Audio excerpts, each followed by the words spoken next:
All right, everybody. Hey, we have a special guest today. It's Chris Fisher with My Credit Guy. Hey, Chris, how you doing?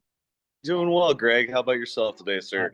I'm doing great, doing great. So Good. this is going to be some fire content. We know that lots of people have things going on with credit right now. We were just talking about how credit is at an all-time high, the debt level on credit cards. And so I'm hoping that there's going to be a lot of valuable content. So stay tuned for more from Chris here. But tell us a little bit about you, Chris. How did you get into the credit game? Yeah, man, it's kind of a weird story. I was a college baseball player, got a business degree while I was doing that, not really knowing what I was going to do after college. I was kind of working at that time, believe it or not, like a maintenance job. I saw one Okay. of my good buddies that was a high school buddy. We go way, way back, and he was at the time, kind of posting on Facebook before it was cool to post on Facebook, like success stories of people that he was getting qualified from credit challenged borrowers back into the closing table. So I hit him up and I was like, man, what are you doing? Like, I kind of want to see what you're doing and everything like that. And the rest is history. That was about 9 years ago. It fit well just because like I said, my business degree kind of fit right in with helping people credit wise. They don't teach you credit in college or in high No. school really. I otherwise I would have maybe geared a little bit towards it before jumping in the credit repair world. But that's how I got into it, man. Believe it or not, and that's how a lot of people kind of get into it, where they're just like, you just got to jump in feet first and go all in. And like I said, 9 years later, here I am. We started My Credit Guy as like a three-man crew, and we got I think like 60 some working for us now, and we That's got a awesome. full staff team that's really helping a lot of borrowers get back to the closing table. So that's a little Yeah. bit about me and My Credit Guy, man. That's awesome. Yeah, I love this. And the reason why is because people that watch my videos hear me say this all the time. I believe the only way to get ahead in the United States is to own a primary home, right? Yes. And there's so many people that are just stuck in renting and paying their credit cards, paying car payments. They just never get ahead, and then that can lead to worse credit. So now not only are you paying for all those things and paying other people's bills, but now you're paying more for those things Right. because your Right. credit score is bad. So Right. you're a good spot for people to start, get the credit score up, get into a house, start paying yourself back so that Right. someday you can actually retire instead of just working all the way until you die, right? Right. Exactly. Exactly. Well, and that's what you're talking about, Greg. Like a lot of people don't notice, but the difference between a 580 borrower and a 720 borrower on an auto loan that's only $35,000 is around $10,000 of interest over the course of that loan. So like people Yeah. don't realize it, but like you said, they just get stuck in making the minimum payments and just going for that, 7 year, 9 year auto loan. And it's like you're right. Owning a home and building equity is the primary way to get ahead in America at this point. Yeah, cool. So, hey, let's jump into my first thing I want to talk to you about because there's a lot of, millennials are the biggest population group in our country, right? Right. And there's a lot of kids that are coming out of school and as you mentioned and I experienced also, they don't tell us anything about credit in school, in college even. They don't even tell you anything about credit. So you go in to get your books the first day and they say, "Oh, well, you're pre-approved for this credit card." And I of course signed up for one. And then I didn't realize like, "Oh, I got to make the payment every month. What's going on?" Like, so a lot of people find themselves in a situation where they don't even know anything about credit. They don't have credit. So if you're somebody that is trying to establish credit, give me some tips on, how you would establish credit. Yeah, absolutely. Well, like you said, you kind of touched on it first. Cut up the credit card offers first and foremost, especially Right. when they're offering you ones from like Capital One, First Bank, stuff like that, where they're big ones that are approving you before they even run your credit or run your income. Run away from those because, like you said, you're gonna end up maxing them out. And I was in that situation too. Let's run the card, get the beer, all the stuff, right? Like, don't Right. do that. First and foremost, what you're gonna want to do, guys, is you're gonna want to establish a secured credit card. We have options over here that report to all three credit bureaus. That's the first thing that you need to make sure of, is that they report to all three credit bureaus. Otherwise, if you're only reporting to one out of the three bureaus, when Greg goes to pull credit, he's not going to have those two other scores generating as high as the other one potentially, right? So get a secured credit card. Like I said, we have options. They're low secured credit cards. I think they're only like $200.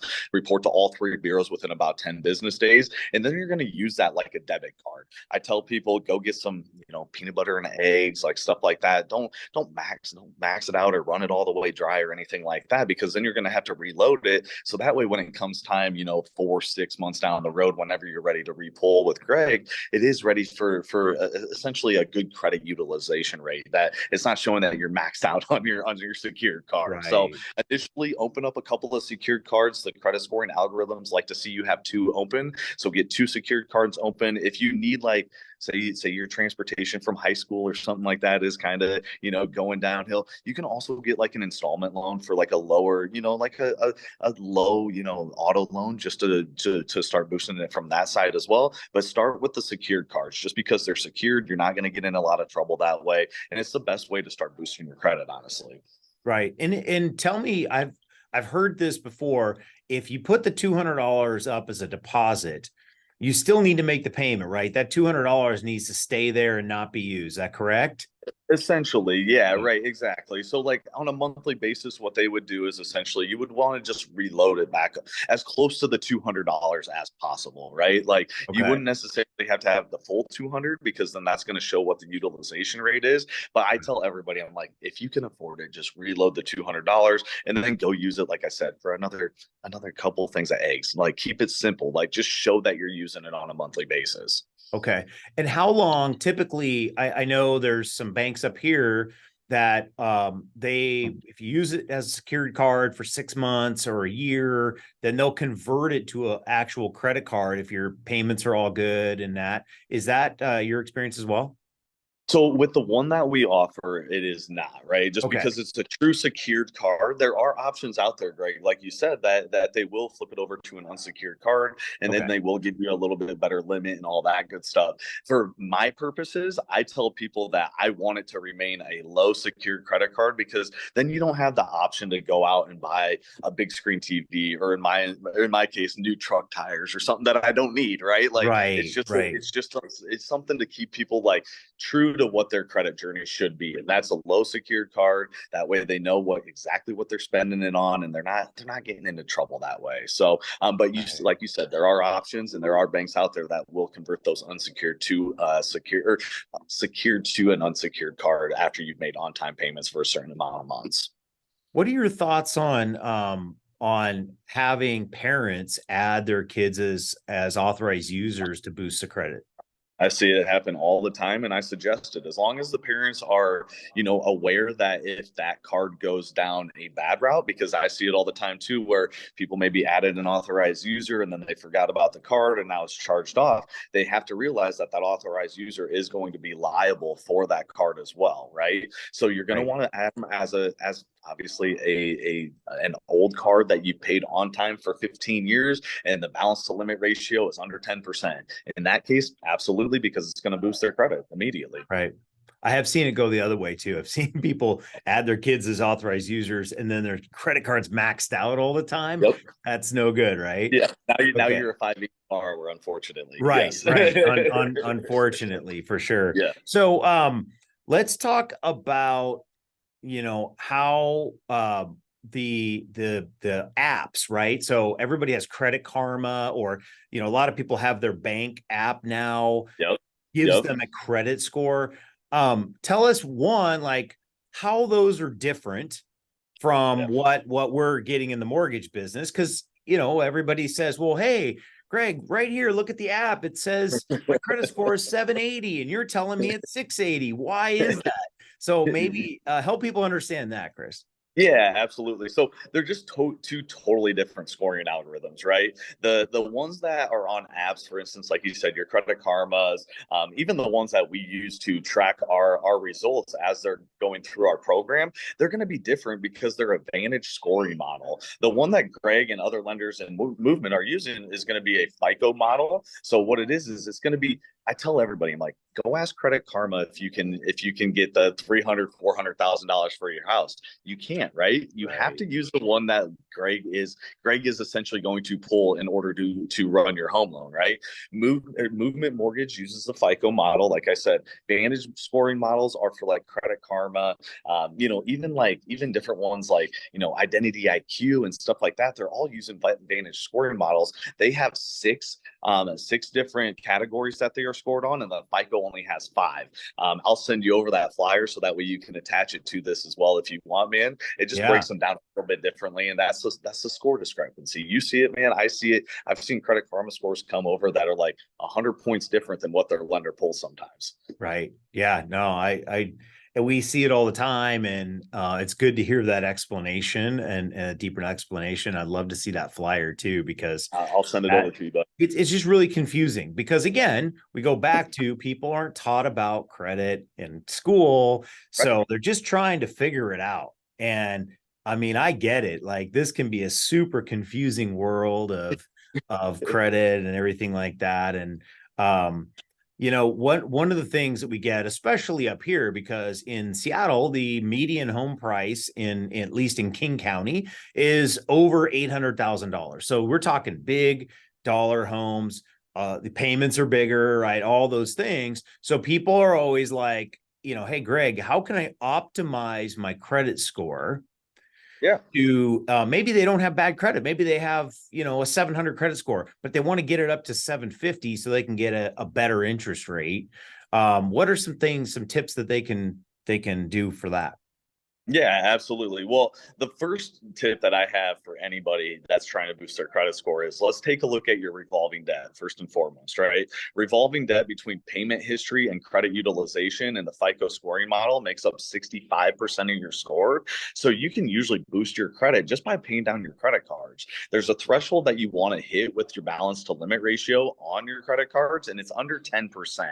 If you have any credit cards that are over 50% balance to limit ratio, they're actually hurting your credit score. So people can have, a credit card that's been opened up for 20 plus years, but if it's over 50%, it's still dinging their credit as a risky trade line is what it's going to Right. reflect that. Right. So if they can get their balance to limit ratio down below 10%, that's where you'll see borrowers go from a 680 to a 720 overnight sometimes, just depending on how many they have on there, how long the credit card's been opened and all that good stuff. But that's my first tip for anybody that's looking to boost their scores is let's take a look at your revolving or your credit card debt and let's start chunking that down immediately to see where you're truly at. Now, if they have any, collections on there, like sometimes there are medical collections on there. I know there are Mhm. certain loan programs that don't factor them into the total debt and all that good stuff, but it is a good way to boost your credit score as well, because last year they made a new law that literally any medical collection that has been paid off has to, by federal law, come off your credit report. So Right. those are the first two that I always look at, man. Credit card debt, and then if you have medical collections, let's pay them off to boost the credit scores. Right. What are your thoughts? I mean, those are great, by the way. What are your thoughts on if you have another collection? So I've heard that if you pay off a collection, that it actually can hurt your score in the short term versus just leaving it where it is. What are your thoughts on that? So what we do over at My Credit Guy is first you have to contact the creditor, make sure that it's a valid collection, right? If it's reporting according to the Fair Credit Reporting Act and the Fair Debt Collections Practices Act, then that's when you would essentially hit them up to try to work out some sort of a settlement or an agreement, right? Mhm. What you need to do though, versus just paying that collection off, is you're going to have to get a pay for deletion letter set in place before they actually pay it. Otherwise, Mhm. what happens? They just update the data last activity on the credit report, which is basically the date that the account goes off of on a credit report. But they're still going to leave that -9 little collection rating on the right hand side of your report. Essentially, the way that I explain it, man, is that it's like reopening a scab on your credit report, right? Say Right. that collection was 4 years old, you didn't get the pay for deletion letter, you just hit up Joe Schmo collection company, said, hey, I want to pay this off. I know it's my debt. They don't give you any sort of deletion letter or anything like that. It updates from 4 years ago to today's date, and then it drops your credit score. I've seen people drop their credit scores 90 plus points by paying off a collection from 3, 4, 5 years ago, depending on on their situation. So yeah, I mean, you have to get the pay for deletion letter in place before you actually pay anything off. Yeah, yeah, for sure. And then one of the big things we just let's say somebody's just got bad credit, right? I mean, things happen. Sometimes people have to, have a medical event, or they've got, something else, a divorce or whatever, and you just end up with some bad credit. Yep. Um, it doesn't have to be forever, right? Like, you don't No, have to no. just live with bad credit forever. And that's where you come in, right? So you Yeah, help our clients get that repaired, and just talk about some things that you do to help people get back on track, so that, like you said in the beginning, that they can buy a home and get back on yeah. track, right?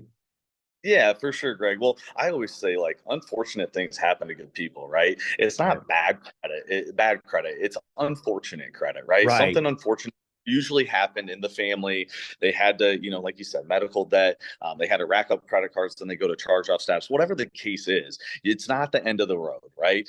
One, you need to come up with a game plan, and that's where, like Greg said, I step in. I start everything off with a full free review of your credit report. Myself or my team will go through it line by line with you, and we'll come up with a game plan that's truly geared to get you back to that home loan with Greg as soon as possible, right? We have a corporate partnership with the movement crew at this point. So my whole game plan is to get you in, get you out, and get you back to Greg as fast as possible for that home loan. Because, like we said at the beginning of the interview, home ownership is the key to success in America. You need to be a homeowner in order to start building equity and take advantage of all the other things that are associated with that, right? So, first, we're going to come up with a game plan during that game plan. So say you are a good fit for my program. Sometimes there aren't good fits for my program. We will address that if it's the case. It's only a few percent of the time that a borrower needs to kind of stop the bleeding before they come into our service. But if you are a good candidate, we're going to go through everything. We're going to clean everything up. Like you said, make sure everything's reporting correctly according to the Fair Credit Reporting Act and the Fair Debt Collections Practices Act. You're also going to have like a one-on-one credit coach with us that really holds your hand during the program, because like we both said, like, I have a 4-year business degree. I didn't have to take a single credit class during college, right? Right. They teach it to you. So around 99% of the borrowers that come through our front door, they need credit education. So by the time they exit the program, their credit coach is going to make sure that they're a credit expert. There's no doubt about it. There's no way that you exit my program and graduate from my program and you're not a credit expert. Now, if borrowers have those collections that we're talking about, right, Greg, where they come back verified and they say, hey, Joe Schmo, you owe us this money and we're not going anywhere. That's where we have a full in-house settlement department as well to take that on for the borrower, just so Okay. that way they're not reaching out to those collection companies, right? I always Right. tell everybody, I'm like,